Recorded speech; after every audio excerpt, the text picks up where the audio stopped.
masuk ke keluarga yang berbuah, seri yang ketiga. Ini merupakan seri yang ketiga dan seri yang terakhir dari saya, dan minggu depan akan ada hamba Tuhan dari Bandung, keluarga yang berbuah. Kita ada satu pasal yang menarik, yakni dari Mazmur 128, judulnya adalah berkat atas rumah tangga. Yuk kita baca sama-sama.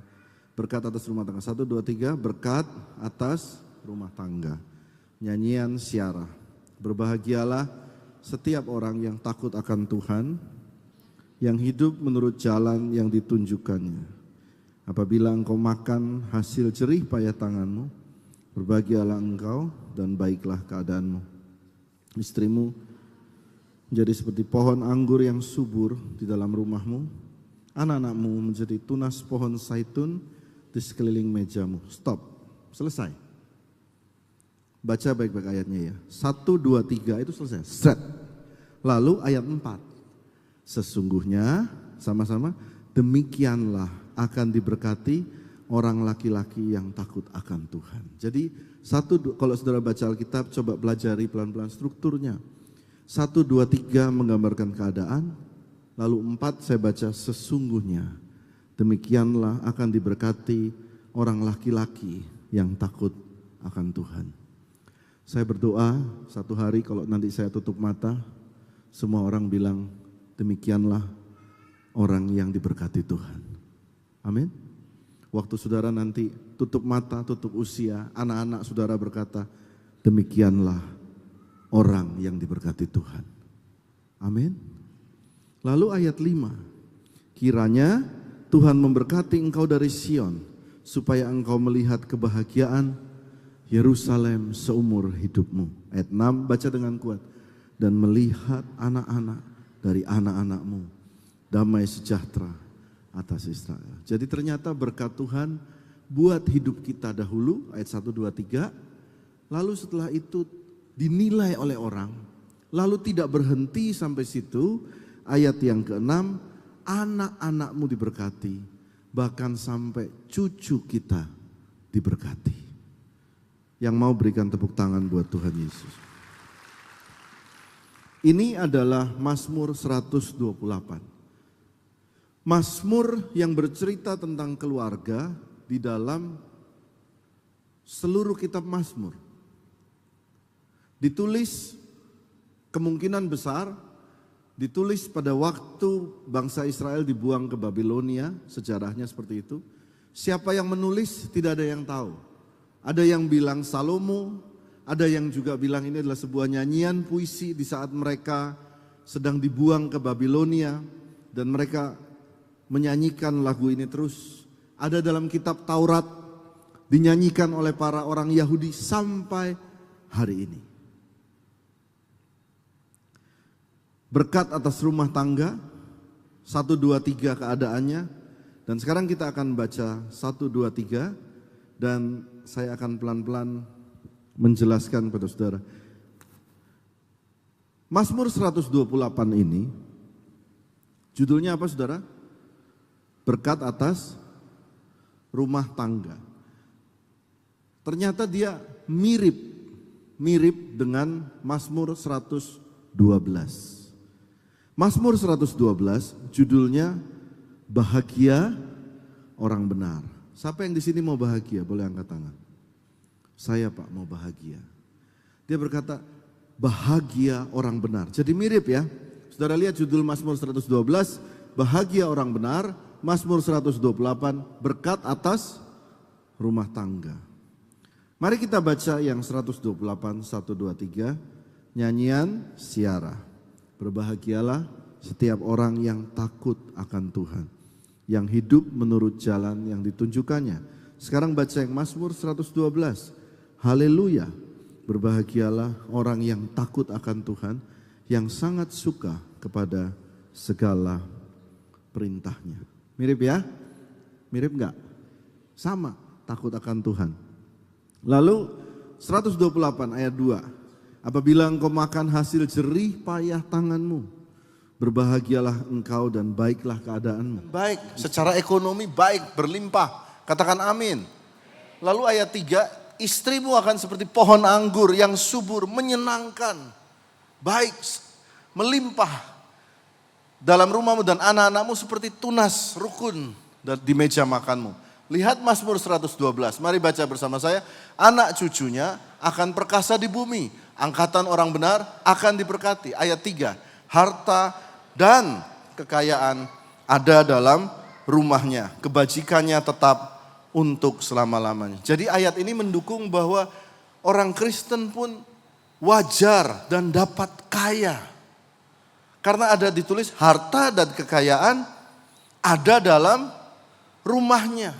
Jadi engkau bekerja, makan hasil jerih payah tanganmu, ada lebih, kamu bisa simpan, beli sesuatu yang menyenangkan hatimu, itu tidak apa-apa, ada di dalam ayat firman Tuhan. Katakan amin. Harta dan kekayaan ada dalam rumahnya, kebajikan tetap untuk selama-lamanya. Kembali kita lihat ke dalam Mazmur 128, kalau kita baca sungguh-sungguh, maka dia membentuk sebuah pola. Ternyata berkat atau bahagia yang penuh itu di dalam Mazmur dituliskan seperti ini. Gambar ini, ternyata ini gambar sebuah rumah. Rumah yang lantai satunya itu fondasinya adalah ayat 1. Yakni kamu akan berbahagia bangun rumah kalau kamu pertama takut akan Tuhan. Katakan takut akan Tuhan. Takut akan Tuhan dan mengikuti jalan-jalannya, itu fondasi pertama dalam membangun rumah. Lalu yang setelah kamu punya fondasi itu, yang kedua bekerjalah. Memakan hasil jerih payah tanganmu, ayat 2, kamu bekerja dan baiklah keadaanmu.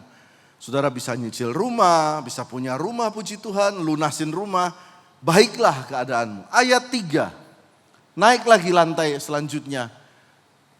Biasa yang terakhir itu interior design, betul ya?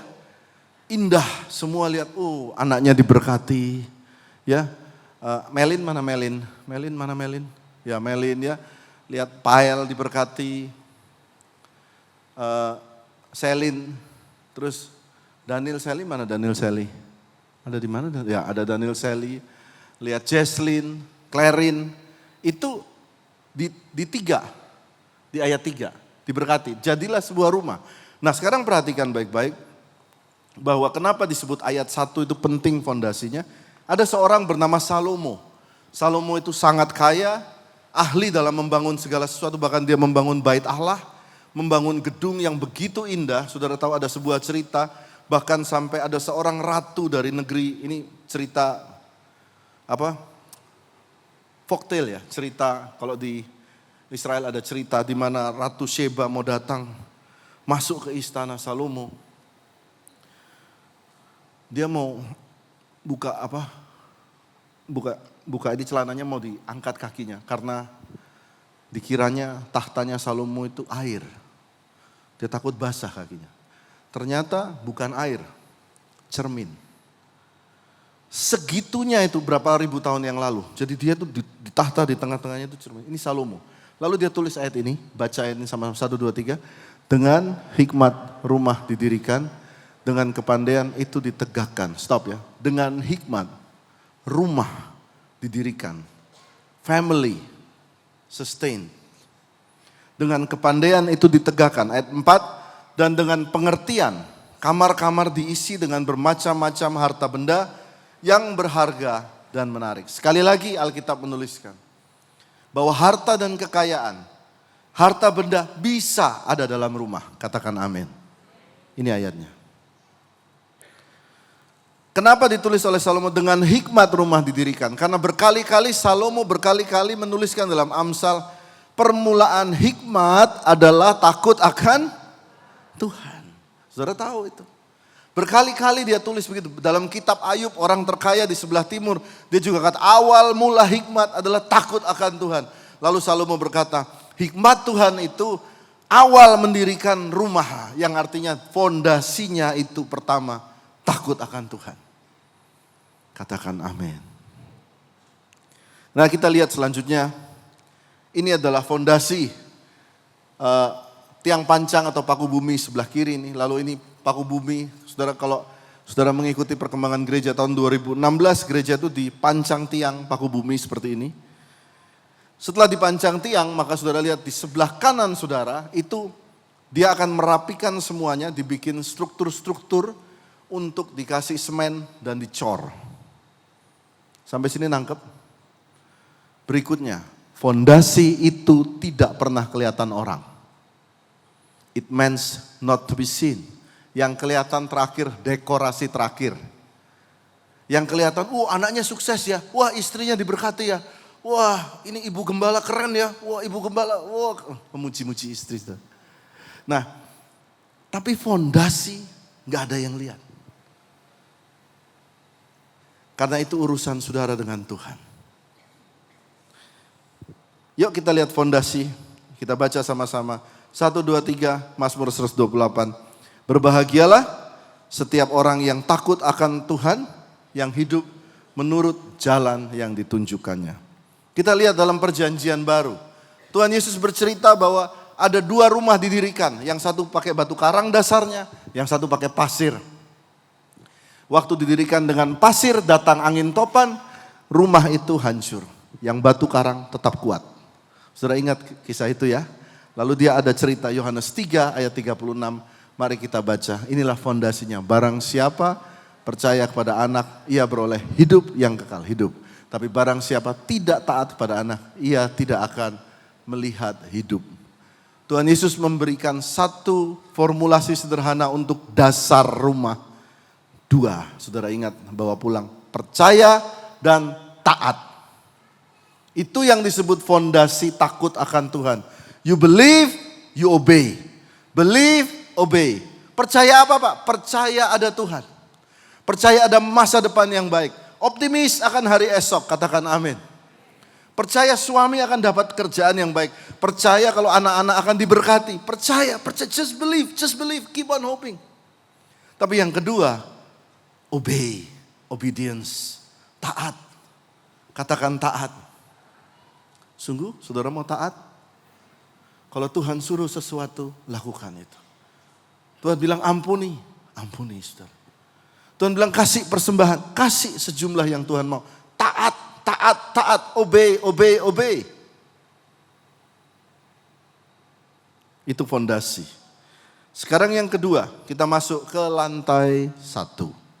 Kita akan berbicara banyak, karena saya mau secara keuangan kita semua diberkati Tuhan. Amin. Mari kita baca 1, 2, 3. Apabila engkau memakan hasil jeripaya tanganmu, berbahagialah engkau dan baiklah keadaanmu. Tangannya harus bekerja, baru diberkati. Jadi, fondasi itu, seorang anak muda, seorang kepala keluarga punya fondasi takut akan Tuhan, tapi itu fondasi. Yang kedua harus masuk ke lantai 1. Ya Leo. Tidak ada orang yang bangun rumah cuma fondasi Pak. Harus terus ke lantai 1 sampai ditutup genteng. Betul enggak Bapak Ibu? Jadi tidak bisa Anda bilang hanya ibadah. Oh saya percaya Tuhan memelihara. Ibadah terus. Hari Minggu ibadah 1, 2, 3, 4. Ikut worship night, ikut youth. Tapi saudara enggak bekerja, enggak bisa. Karena ada lantai 1-nya. Kalau enggak cuma fondasi doang. Enggak selesai. Harus tetap bekerja. Tapi mari kita belajar sesuatu tentang kata tangan yang diberkati. Katakan tanganku diberkati. Ya, kita akan belajar satu hal tentang tangan yang diberkati. Mari kita lihat sebuah ayat ini. Ini cerita tentang Yehezkiel. Yehezkiel pernah punya mimpi. Dia diminta oleh Tuhan membangun bait Allah. Dalam mimpinya itu, Yehezkiel dibilang sama Tuhan, bangunlah bait Allah, tapi dengan ukuranku, bukan ukuranmu. Measurement surga. Oke, bagaimana Tuhan? Mari kita baca ayatnya. Mari kita baca 1, 2, 3. Inilah ketentuan mengenai bait suci untuk seluruh daerah di puncak gunung. Mari baca dengan keras. Sungguh inilah ketentuan mengenai bait suci itu. Ukuran-ukuran mezbah dan pentahbisannya. Ayat 13 dengan keras, inilah ukuran-ukuran mesbah itu dalam hasta, yaitu hasta yang setapak tangan lebih panjang dari hasta biasa. Saya bacakan Inggrisnya. These are the measurement of the altar in cubits, dalam kurung, the cubit is 1 cubit and a handbreadth. Saudara pasti bingung kan? Kasih asap dulu biar kaget. Mana asapnya? Wah, ya bagus. Masih ada satu asap lagi, kejutan buat saudara. Tadi ada yang ngantuk-ngantuk, Yesus datang. Belum. Yesus belum datang. Apa ini artinya? Kata hasta atau cubit itu adalah ukuran yang dipakai zaman sebelum Tuhan Yesus, zaman dulu banget, zaman Nuh. Waktu dia membuat sebuah bahtera, tidak pakai meter, tidak pakai inci, tidak ada satuan internasional. Semuanya pakai standar cubit, katakan cubit. Itu bahasa Inggris. Bahasa Indonesianya hasta. Hasta, ada Pak Genta ya? Hasta itu, ukuran hasta itu, jadi misalnya 500 hasta, ya 500. 1, 2, sampai 500 bahteranya. Jadi rumahnya Pak Genta, itu misalnya 100 hasta. Akan beda sama rumah saya. Rumah saya 100 hasta, beda. Kenapa beda? Nggak bisa sama, orang tangan gua segini, tangan dia segimana. Jadi dulu itu lebih keren, semuanya personalisasi. Ngerti ya? Custom made. Jadi rumahnya Leo misalnya mau bikin mobil, zaman dulu kan, belum sekarang. Pakai kayu, kayak Flintstone gitu ya. Mobil dia sama mobil saya pasti beda, karena hastanya berbeda. Jadi semuanya bikin masing-masing. Itu namanya cubit, hasta. Nah, ukuran hasta itu, coba saudara boleh lihat ini tangannya dari ujung siku ini sampai ke ujung jari. Ini satu hasta. Satu hasta atau cubit terdiri dari 6 handbreadth. 6 handbreadth. Satu handbreadth itu segini. Jadi cara ngukurnya gini, jari telunjuk sampai ke kelingking. Ini satu handbreadth. Boleh saudara taruh tangan sini, coba tunjukin ya, handbreadth. Ini satu handbreadth. Enggak pakai jempol ya. Bukan begini, gini. Gini. Nah, sekarang coba saudara ukur dari persilangan siku saudara. 1, 2, 3, 4, 5, 6. Betul enggak? Rata-rata 6 sampai di ujung jari. Coba Yonatan, silakan. Ada yang angkat tangan 12, wah itu tangannya panjang sekali. Betul enggak Pak Dokter, calon dokter? Udah diukur? Berapa? 6, coba. 1, 2, 3, 4, 5, 6. Hebat ya? Rata-rata sama, enggak Asia, enggak orang Amerika, mirip-mirip. Oh Pak, kalau orang Amerika kan panjang-panjang tangannya. Iya, telapaknya juga gede. Hebat ya, kita kasih tepuk tangan buat Tuhan. Thank you ya. Jadi itu measurementnya. Tapi dia bilang begini, ayat 13 baca sama saya, mau dikasih asap enggak? Enggak ya, enggak usah ya, masih ini kan, fokus ya. Inilah ukuran-ukuran mesbah itu dalam hasta, baca sama saya, yaitu hasta yang setapak tangan lebih panjang dari hasta biasa. Apa ini? Jadi bahasa Inggrisnya the cubit is 1 cubit and another handbreadth. Jadi ada 7. Berapa? Jadi satu hasta menurut ukuran Tuhan itu bukan 6 cubit tapi 7. 7. Ada tangan ke-7 yang ukuran itu. Jadi ukuran bait Allah itu segini, terus nanti ditambah lagi tangan ke-7. Lebih panjang. Apa maksudnya? Ini disebut dari bahasa kuno, dari Yunani dan sebagainya disebut, ini namanya mother of arm. The mother of arm. Namanya apa ya? Ibu daripada tangan. Karena dengan tangan ini kita mengerjakan segalanya. Ayo, ibu-ibu bilang, enggak, saya enggak nyapu. Saya nyapu kok. Nyapu juga pakai begini. Make up pakai begini. Nyisir rambut pakai tangan ini. Laki-laki ngukir kayu, iya. Ngetok palu, iya pakai dua tangan nih. Betul nggak? Makanya disebut the mother of arm. Tetapi dalam the mother of arm ini, saudara lihat ya, ada 6 arm breadth, 6. Alkitab minta tambah 1, 7. Tangan ketujuh ini disebut tangan Tuhan. The invisible hand, tangan tak terlihatnya Tuhan. Katakan amin. Contoh, saya bisa buat bubur ayam.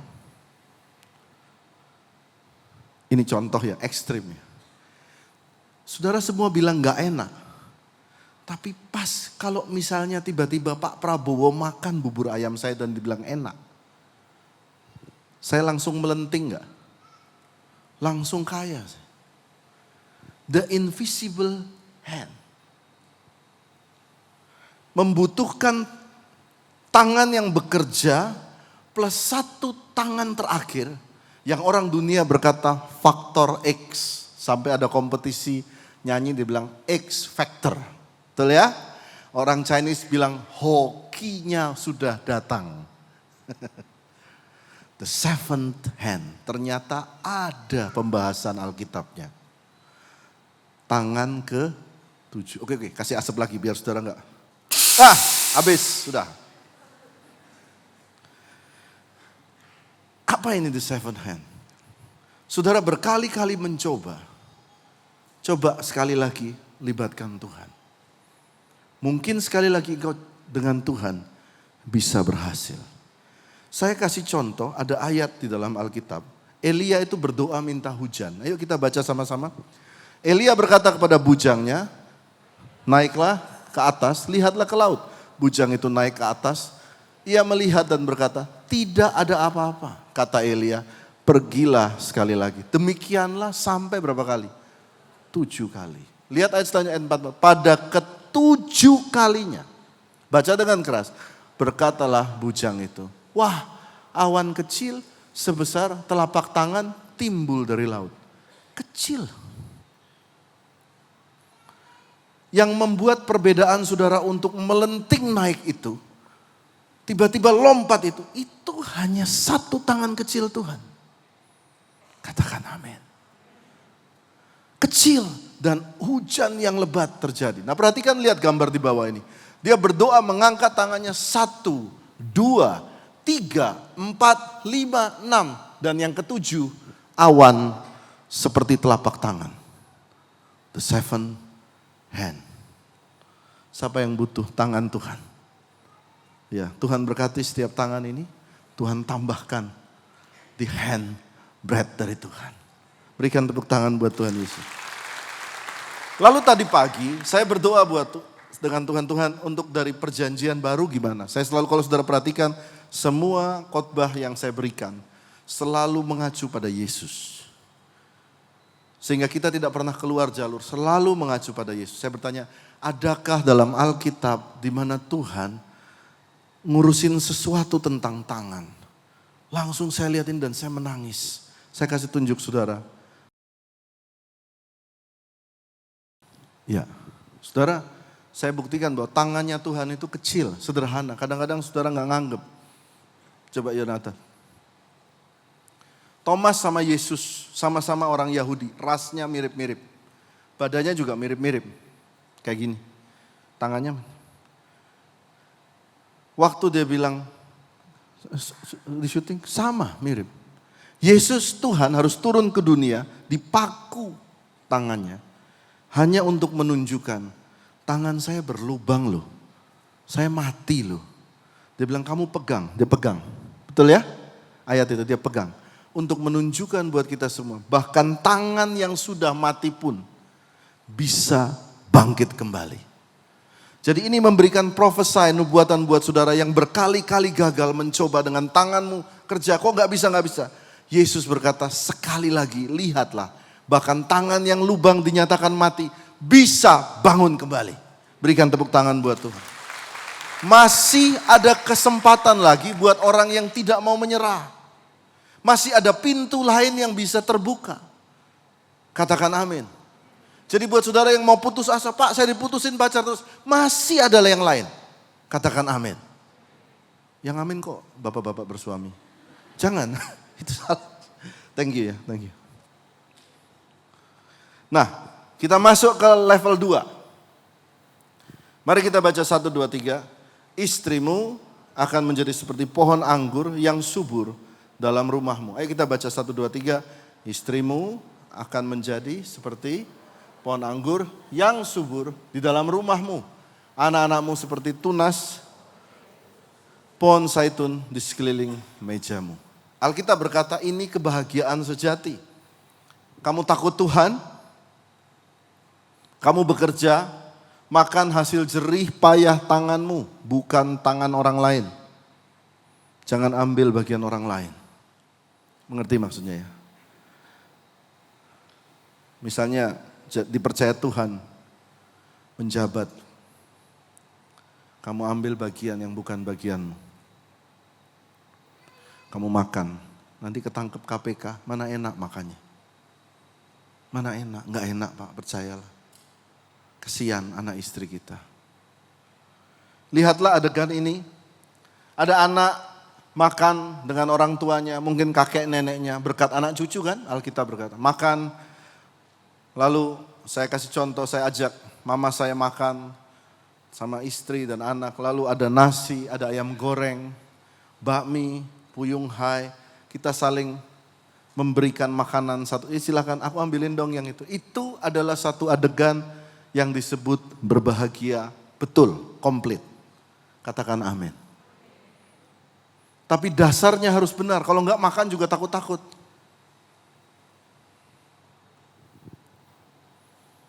Jangan percaya dengan, ini ibadah 4, saya cerita ada teman saya. Dia,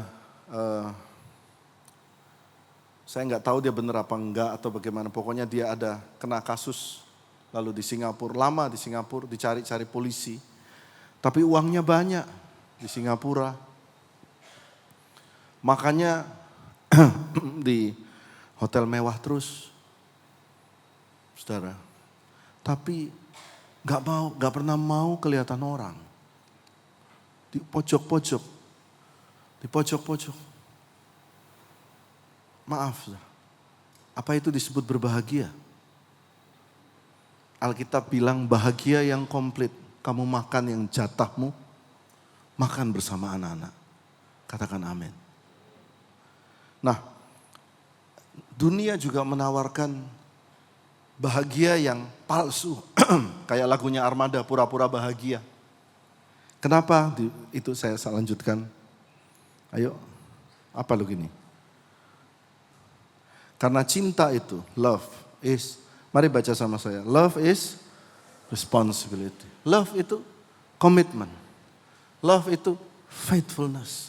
Love itu providing. Love itu sacrifice. Kalau saudara lihat semua, inilah kasih Kristus bukan? Inilah juga kasih yang diajarkan bagi kita dalam keluarga. Ya baik, jadi saudara ingat fondasinya, takut akan Tuhan. Katakan takut akan Tuhan. Ya, yang kedua bekerja dengan tangan Tuhan juga. The seven hand. Yang terakhir biarlah kita keluarga yang setia sampai maut memisahkan. Berikan tepuk tangan buat Tuhan Yesus. Sebagai penutup seri ini sudah seri yang ketiga. Seri 1, 2 saudara bisa lihat di YouTube. Saya undang pemain musik. Kita akan berdoa bersama. Yang pertama, the family prayer. Ada 4 poin yang kita akan berdoa bersama-sama. Yang pertama saudara harus berdoa minta Tuhan mengingat nama keluarga kita. And God remember Noah. Pada waktu itu banjir, Noah dan seluruh keluarga di atas kapal. Selama 40 hari air gak berhenti-berhenti. Sampai ada firman, and God remember Noah. Dan hari ini saya berdoa, kita berdoa sama-sama Tuhan. May you remember nama keluarga kita. Saya namanya Tanoni. God, you remember Tanoni. Jangan kau hapus daripada hadiratmu. Waktu Mordekai di istana Raja Nebukadnezar.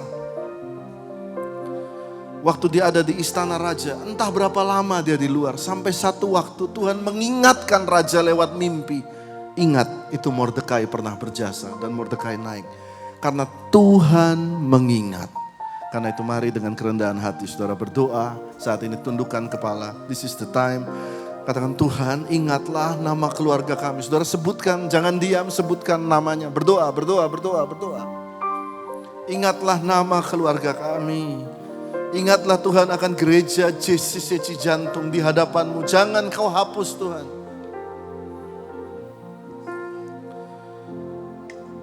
Yang kedua, saudara boleh buka mata, lihat lagi kembali. Kita akan berdoa untuk poin kedua. Pada satu waktu Yesus berjalan dan dia melihat sebuah pohon ara. Pohon ara itu daunnya hijau dan menarik. Sehingga Yesus datang ke sana, tapi waktu dia lihat tidak ada buahnya. Dan dia marah. Karena Yohanes 15 ayat 16 berkata, I have chosen you and ordained you that you should bring forth fruit. Berbuah. Jangan sampai kita dilihat orang bagus, kayak bagus hijau, menarik orang dekat, gak ada buahnya. Jangan sampai orang lihat di luar, wah kelihatannya oke ya, tapi ternyata gak punya uang, utangnya banyak. Hari ini berdoa, Tuhan kami mohon supaya buat keluarga kami berbuah dalam nama Yesus. Mari kita berdoa, tundukkan kepala berdoa. Let it be fruitful. Fruitful setiap pekerjaan tangan kami. Untuk usaha kami berbuah dalam nama Yesus. Berbuah, berbuah, berbuah, berbuah. Apabila belum ada anak yang belum dikandung, berbuah, minta Tuhan. Tuhan minta buah kandungan diberkati. Fruitful, fruitful. Yang ketiga, saudara boleh lihat lagi ke depan. Kita berdoa bersama-sama. Mari kita bangkit berdiri. Yang ketiga, saudara lihat ke depan. Firman Tuhan dalam Hebrew 4:12. Ibrani 4 ayat 12. Mari kita baca sama. For the word of God is quick and powerful and sharper than any two-edged sword. Kata for the word of God is quick. Itu artinya cepat. Cepat mencapai sasaran. Karena itu kita berdoa, Tuhan percepat pertolongan-Mu. Supaya cepat Tuhan. Cepat Tuhan, accelerate. Mari kita berdoa, Tuhan. Mari saudara tundukkan kepala. Saya berdoa hari ini, Tuhan percepat jawaban-Mu Tuhan. Cepat, be quick Tuhan. Kalau ada yang berhutang, tolong Tuhan cepat Tuhan selamatkan. Apabila ada yang menunggu delay satu kontrak yang lama, Tuhan percepat, quick, quick, quick. Cepat Tuhan tolong, cepat Tuhan tolong, quick. Karena for the word of God is quick, accelerate, percepat Tuhan. Promosi yang seharusnya menjadi bagian mereka, percepat Tuhan. Apabila ada yang dicuri dari iblis, entah damai sejahtera, entah kehidupan, entah keuangan, percepat, kembalikan Tuhan, kembalikan, percepat, quick. Yang keempat saudara, doa itu mengubah beban menjadi berkat. Bahkan dia dapat mengubah air menjadi anggur. Mari kita baca Mazmur 30 ayat 11. Yang meratap telah kau ubah menjadi orang yang menari-nari. Kain kabungku yang telah kau buka, pinggangku kau ikat dengan sukacita. Artinya Tuhan dapat mengubah ratap menjadi orang yang menari-nari. Tuhan dapat mengubah kain kabung menjadi sukacita. Kalau Tuhan sanggup mengubah air jadi anggur, Dia juga sanggup memberkati keluarga yang kacau. Let's pray, let's pray. Tuhan Engkau sanggup, ingat keluarga kami. Sebutkan nama keluargamu. Dalam nama Yesus, rubah air menjadi anggur yang manis. Yang pahit jadi manis, yang tawar menjadi manis. Manis, hidup. Aku berkata kematian berubah menjadi kehidupan. I speak life, I speak sweetness. Sweetness menjadi anggur yang manis. Dalam nama Yesus, dalam nama Yesus. Yang terakhir saudara, mari kita tutup bersama dalam doa yang Tuhan ajarkan. Doa yang Tuhan ajarkan dalam bahasa Inggris, kita sama-sama baca. Kalau saudara lihat ke layar, 1, 2, 3. Our Father, which art in heaven, hallowed be thy name. Dengan keras, thy kingdom come, thy will be done in earth as it is in heaven. Baca ini dengan keras. Give us this day our daily bread. Baca lagi. Give us this day our daily. Boleh buka tangan saudara. Baca ayat ini. Give us this day our daily bread. Berikan jatah rezeki kami hari ini. Bukan besok Tuhan. Bukan bulan depan. Hari ini. Berikan rezeki yang merupakan bagian mereka. Today. Today. Katakan katakan hari ini saudara, dalam nama Yesus, karena hari ini terjadi. Bukan nanti sore, hari ini. Give us this day, mari katakan give us this day our daily bread. Berikan kami roti yang menjadi bagian kami. Sudah lama banyak yang lapar di gereja ini. Hari ini Tuhan memberkati berlimpah. Hari ini 7 hand turun. Terima kasih Tuhan. Terima kasih untuk firman-Mu. Kami akan pulang dengan berkat daripada-Mu. Tuhan memberkati Engkau dan melindungi Engkau. Tuhan menyinari Engkau dengan wajah-Nya dan memberi Engkau kasih karunia. Tuhan menghadapkan wajah-Nya kepadamu dan memberi Engkau damai sejahtera. Semua yang diberkati sama-sama katakan amin. Berikan tepuk tangan buat Tuhan Yesus.